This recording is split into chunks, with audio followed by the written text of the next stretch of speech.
C'est la première fois que Facebook permet d'organiser un tel mouvement social.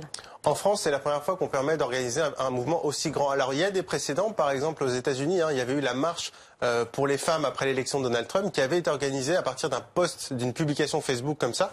Mais c'est vrai qu'en France, c'est la première fois que Facebook prend autant d'importance dans un mouvement social.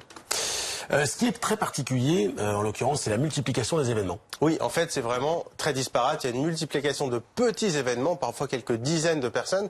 Et c'est là où finalement les Gilets jaunes profitent en quelque sorte, des algorithmes de Facebook. C'est-à-dire qu'on va vraiment se donner le mot entre amis, en famille, et c'est pas du tout une diffusion d'un message politique qu'on pouvait avoir avec des tracts à l'ancienne. Et là, non, ça va être des messages qui vont être répercutés petit à petit, et c'est ce qui rend difficile pour le gouvernement déjà d'identifier des leaders, et puis ensuite d'avoir des chiffres, parce que parfois entre le nombre de personnes qui sont censées participer à un événement et le nombre de personnes qui participent vraiment, il peut y avoir beaucoup de différences. Alors Raphaël, est-ce qu'il y a des risques à ce que cette organisation se fasse sur Facebook?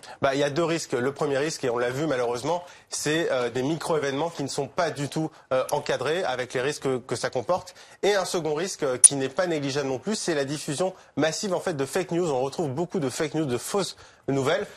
Par exemple, il y a quelques jours, Facebook a eu un bug assez massif et les Gilets jaunes, enfin sur beaucoup de groupes des Gilets jaunes, ont laissé entendre en fait que Facebook était de mèche avec le gouvernement pour casser un petit peu le mouvement.